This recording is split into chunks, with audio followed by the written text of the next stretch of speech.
오늘은 빌립보서 1장 말씀입니다. 오늘도 주시는 말씀의 은혜가 우리 안에 넘치기를 원합니다. 이 빌립보서는 에베소서, 골로새서, 빌레몬서와 함께 사도 바울이 로마 감옥에서 보낸 옥중 서신이죠. 그래서 빌립보서는 옥중 서신임에도 그리스도와 하나됨과 겸손과 감사와 찬양과 기쁨을 전하는 성경이죠. 그리고 예수 그리스도 그 십자가를 전하며 주님을 따라 사도 바울도 복음과 함께 고난을 당하며 감옥에 갇힌 것이죠. 그리고 자신에게 헌금을 보내준 것에 감사하며 자신이 투옥된 것이 결코 복음의 퇴보가 아니다는 것. 그리고 빌립보 교회를 향하여 위로하고 주 안에서 기뻐하며 낮아지지 않고는 높아질 수 없으며 죽지 않고는 부활이 없다는 것을 전하는 성경이죠. 앞으로 4일 동안 죽음도 유익하다 전하는 그 사도 바울의 빌립보서의 은혜가 우리 안에 넘치기를 원합니다. 1절 그리스도 예수의 종 바울과 디모데는 그리스도 예수 안에서 빌립보에 사는 모든 성도와 또한 감독들과 집사들에게 편지하노니 하나님 우리 아버지와 주 예수 그리스도로부터 은혜와 평강이 너희에게 있을지어다. 빌립보는 지금의 그리스 북쪽에 있죠. 이 튀르키예 이스탄불과 가까운 곳입니다. 사도 바울이 성령의 인도로 지금의 이 튀르키예 드로아에서 배를 타고 마게도냐로 넘어가서 도착한 그곳이 바로 빌립보죠.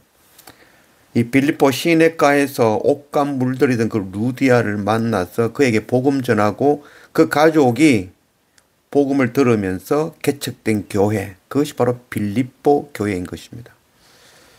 지금 그곳에는 루디아 기념교회가 세워져 있고 당시 루디아와 그 가족을 세례했던 그 세례터가 있고 또한 사도 바울과 그 실라가 갇혔던 그 감옥의 터가 있는 곳입니다. 3절 내가 너희를 생각할 때마다 나의 하나님께 감사하며 간구할 때마다 너희 무리를 위하여 기쁨으로 항상 간구함은 너희가 첫날부터 이제까지 복음을 위한 일에 참여하고 있기 때문이라. 사도 바울은 빌립보 교회만 생각하면 하나님께 감사하고 기쁨이 넘친다 라고 말씀하고 있는 거죠. 빌립보 교회는 사도 바울을 만난 이후부터 끝까지 사도 바울을 후원하고 또 복음 전하는 일에 참여했던 그런 교회인 것이죠. 그래서 사도 바울은 빌립보 교회를 생각하며 감사하고 기쁨이 넘치는 교회다라고 말씀하고 있는 것이죠. 이 사도 바울 사역 가운데에 후원받고 지원받는 경우가 잘 없었죠. 근데 이 빌립보 교회는 끊임없이 사도 바울을 지원하고 또 지금 로마 감옥에 갇힌 사도 바울을 위해서 헌금한 교회인 것입니다. 복음과 함께 고난에 참여한 빌립보 교회를 향하여 장차 있을 고난과 죽음 앞에서도 기뻐하며 감사하는 교회가 되라는 그 권면의 말씀으로 빌립보서를 기록하고 있는 것이죠. 우리 교회들이 전부 다 이런 교회가 되어지기를 원합니다. 12절 형제들아 내가 당한 일이 도리어 복음 전파의 진전이 된 줄을 너희가 알기를 원하노라. 이 사도 바울은 에베소서 우리가 봤던 그 3장에서 자신이 지금 옥에 갇혀 있는 것을 옥이 아니라 그리스도 안에 갇힌 자다라고 말씀했죠. 그래서 오늘 12절 말씀에 내가 당한 일, 그 지금 감옥에 갇혀 있는 일, 고난 당하는 것, 이거 결코 잘못된 거 아니다. 복음의 비밀을 열방에 전하기 위해서 내가 사로잡힌 거다. 감옥이 아니라 그리스도 안에 갇힌 것이다. 그래서 나를 위해서 염려 안 해도 된다. 오히려 자랑으로 여기라 라고 말씀하고 있는 것이죠. 그래서 에베소서에서는 이를 속 사람이 강건해지기를 바란다 라고 말씀하고 있는 것이죠. 옥에 갇힌 사도 바울을 안타까운 마음으로 염려하는 것이 아니라 오히려 자랑스러워하며 기뻐하며 이것이 복음의 진전을 이루는 것임을 아는 것이 바로 속 사람이 강건하다라는 것이죠. 우리가 고난 중에 있는 자 보면 아이고 사랑이라는 이름으로 아이고 잘되기를 원하고 건강하고 부자되고 온전해지며 또 사도 바울처럼 이렇게 되면 감옥에서 풀려나기를 원하고 안전하기를 원하고 행복하기를 원하는 것, 또 이거는 사도 바울을 사랑하는 것이 아니라 이것을 보고 사도 바울은 연약한 마음이다 라고 말씀하고 있는 것이죠. 고난당하고 아파하며 힘들어하며 절망과 병중에 있는 자들이 있나요? 속사람이 강건해지기를 원합니다. 나를 향한 그 하나님의 소망, 그거 바라보며 어떤 고난 가운데서도 기뻐하고 감사하기를 원합니다. 오늘 제가 이 안중근 의사의 어머니, 이제 조마리아 여사가 이 사형 선고를 받은 그 안중근 의사가 보냈던 편지가 있죠. 그 편지를 제가 한번 읽어보겠습니다.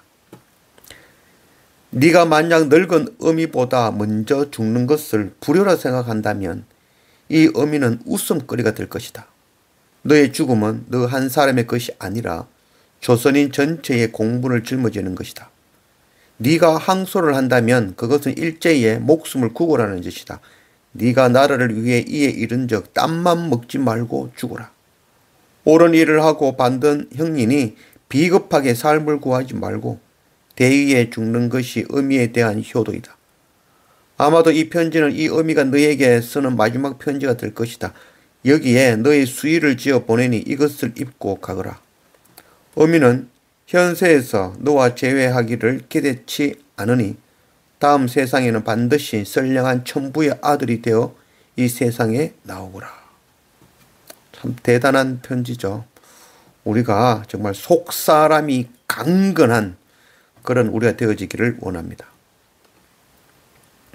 13절 이러므로 나의 매임이 그리스도 안에서 모든 시위대 안과 그 밖의 모든 사람에게 나타났으니 형제 중 다수가 나의 매임으로 말미암아 주 안에서 신뢰함으로 겁없이 하나님의 말씀을 더욱 담대히 전하게 되었느니라. 사도 바울은 안전하고 감옥에서 풀려나고 그런 거를 구하고 있지 않죠. 사도 바울은 빌립보 감옥에서도 그 바울과 실라가 찬양하며 옥문이 열렸죠.